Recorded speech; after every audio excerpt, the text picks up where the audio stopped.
I'm Charlie Bright of Gold Derby, and today I'm speaking with Lucinda Axelsson, the executive producer of the Nat Geo documentary series Secrets of the Elephants, as part of our Meet the Experts TV documentaries panel.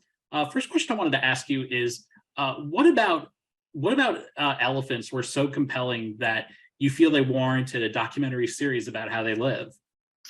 Yeah, I think, the thing with elephants is they're one of the most iconic and well-loved animals in the world. Everybody knows what an elephant is. Kids love elephants. We all love elephants and we think we know them. And actually, there's so much about elephants that are still a mystery, but also there's so much that we're just discovering about elephants that, speak to their intelligence, their empathy, their emotional depth, that we felt that it was time that we really kind of caught up with the latest science and found out, the true secrets of the elephant. So one of the things we really wanted to do was to tell some counterintuitive stories.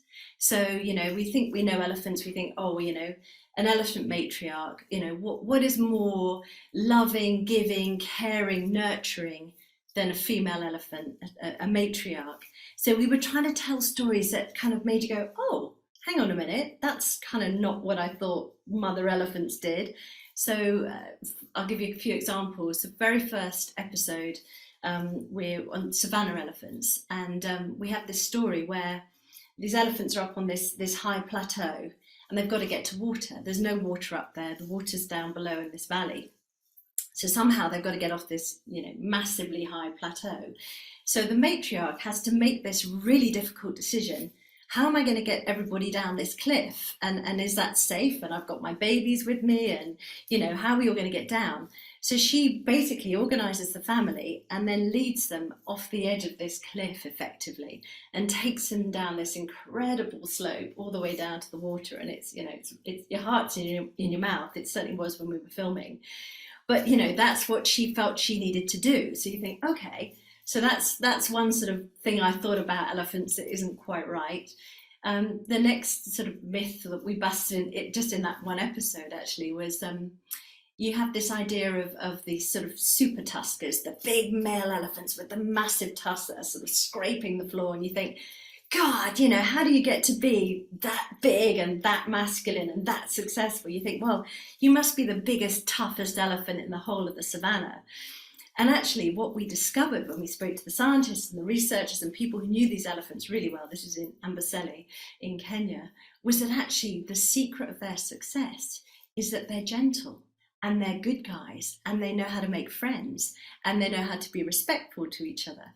So actually what we were filming was a society of males who were like, oh, no, you go first. No, you go first. And, oh, no, I've got your back, mate. I've got your back. Don't you worry. And they were all really looking after each other. And of course, when you think about it, actually, the way you're going to shorten your life is by getting into trouble, getting into fights, or getting caught out by poachers or lions or whatever it is. So if you've got a load of mates around you, they're going to keep you out of trouble. So it's like when you actually kind of start to sort of dig into it, we were finding more and more real kind of revelations about the elephant. So, I think we felt it was time to kind of bust a few myths, get it with the latest science and really start to sort of dig into what elephants really are. So yeah, that was kind of the way that we approached it anyway. Nice to know that its gentleness makes you grow big. I thought it would be Wonder Bread, but that's another thing altogether. Was there any behavior the filmmakers observed that they were not prepared for when they were filming these elephants? Absolutely. So when we were in the desert, in the Namibian desert, filming the desert elephants, we were incredibly lucky. The first day of the first shoot, a baby was born, literally right in front of us. Extraordinary. There hasn't been a baby that survived in the desert for 7 years. I mean, this place is brutal. They're in the middle of a drought. It's just been relentless. Climate change is really affecting things for them over there. It's the worst place in the world to be an elephant. But these guys had a baby and we were like, oh my goodness, how incredible. And of course, everyone's fussing around this baby and it's like, wow, most precious thing that they've ever seen. Half of them haven't seen babies, for years, and everybody was in a complete, state of excitement. the next day, we're up early, down there, first light, and the mother with the new calf and a sort of an auntie that was with her were all alone. Like, oh my God, what's happened? The herd was gone. They just left. And they were 5-10 kilometers away by this point. And we're like, what's going on? Why have they left her behind? And, we'll never know to this day why the matriarch decided this. But we figured out that basically, if you're a baby in the desert, you have to keep up. You've got to be strong. From the moment you're born, you've got to be on it. So only the strongest will survive, because these elephants have to travel 20 to 30 miles a day looking for water, looking for food. If they don't do that, the whole family dies. They just won't make it. So we've got a situation where the matriarch, there's a new baby in the family and she's just left it behind. And I think what probably happened was the mother was a first-time mother and she was busy fussing with the baby and maybe just didn't notice that the herd had sort of started to move. And by the time she realized what was going on, they were gone. So then she's in this situation. It's like, well, what do I do? I've got this new baby, how am I going to catch up with the herd? So they just, she just decided, right, it's this or die. So she just started, sniffing the ground, sniffing the air, worked out where they'd gone.